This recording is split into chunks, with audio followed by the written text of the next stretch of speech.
कशा मित्रांनो, सर्वांना माझं जय श्रीराम. आणि थंबनेल पाहून तुम्हाला समजलंच असेल की आजच्या व्हिडिओमध्ये हे वाली आर्टिस्टिक डिझाईन आपण कशी तयार केलेली आहे. हे हे पुरी फायनल डिझाईन अशी होती, तुम्हाला दाखवून देतो मी.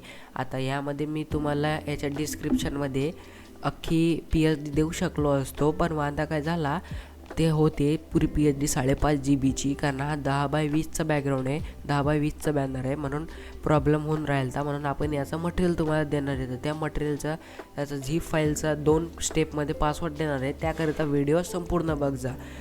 तर आता मी तुम्हाला दाखवतो आपण हे तयार कशी केलेली आहे. तर माझ्यावर एक गलती झाली होती, म्हणजे याचा जो बेस बॅकग्राऊंड होता तो गलतीनं माझ्यावर सेव्ह झाला होता. बाकी अख्खे मटेरियल तुम्हाला देणार आहे मी. तर वांदा काय झालं तर माहिती आहे का, सगळ्यात पहिले आता मी तुम्हाला दाखवतो मी हा बेस बॅकग्राऊंड कसा तयार केला होता.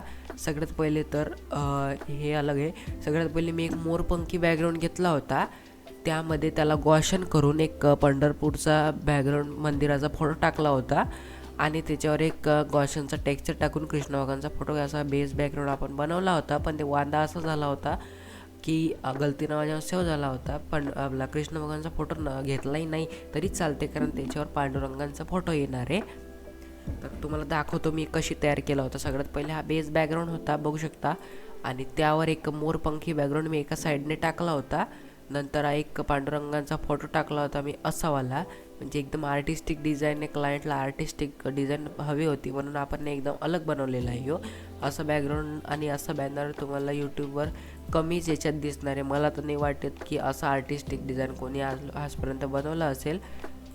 तर बघू शकता, एक मिनिट, हे गलतीनं आपल्याहून झालं होतं. आता बघू शकता, तुम्हाला दाखवतो मी. लाईट होता आणि एक ऑरेंज टेक्स्चर टाकलं होतं, त्याकरिता पांडुरंगाचा फोटो आपल्याला उठून दिसावं म्हणून. आता दाखवतो मी. हा फोटो पण तुम्हाला देणार आहे, एकदम क्वालिटी फोटो आहे, काही याचे पिक्सल फाटेल वाटेल नाही आहेत मित्रांनो. हा पण फोटो तुम्हाला देणार आहे, म्हणजे अख्खा मटेरियल देणार आहे, फक्त बेस बॅकग्राऊंड सोडून, कारण आपल्याहून ती गलती झाली होती. तर ठीक आहे, म्हणजे त्याकरिता तुम्ही स्वतःहून पण स्वतःहून डिझाईन करू शकता जे तुम्हाला नाही पाहिजे वगैरे वगैरे. बघू शकता इकडे आपण कृष्ण भगवानचा फोटो टाकला होता. हा पार्ट खाली होता म्हणून बघू शकता, एकदम भारी दिसते ना, एकदम भारी. बघू शकता तुम्ही, एकदम HD फोटो आहे. तर बघू शकता तुम्ही. आता यामध्ये आपण अजून तर काही टाकलं नव्हतं मित्रांनो, एवढंच होतं. बघू शकता इथं आपलं श्रीमद भागवत कथेचा टेक्स्ट होता, पण आता तुम्हाला त्याचं काय घेणं देणं नाही आहे, तर आता काय करावं म्हणून मी तुम्हाला एवढंच देणार आहे. आता त्याचं एवढं म्हणजे तुम्हाला काय पाहिजे ना, तुम्हाला थोडी गरज आहे त्याची श्रीमद भागवतच्या टेक्स्टची, तर म्हणून मी त्याला राहू दिलं. आपल्या यूट्यूबसाठी फक्त मी एवढाच बॅकग्राऊंड काढलेलं आहे. तर आता व्हिडिओ तुम्हाला आवडलेस तर व्हिडिओला लाईक करा, शेअर करा, चॅनलला सबस्क्राईब करा. तर तुम्हाला मी दाखवून देतो एकदा आखरीपर्यंत. पण एकदा बघू शकता, एक असा फाईल येणार आहे, पांडुरंग नावाचा फोल्डर आहे. यामध्ये मी तुम्हाला एवढे मटेरियल देणार आहे. बघू शकता, कमी वेळात तुम्हाला पटपट दाखवून देतो. बघू शकता एकदम क्वालिटी आहे एकदम.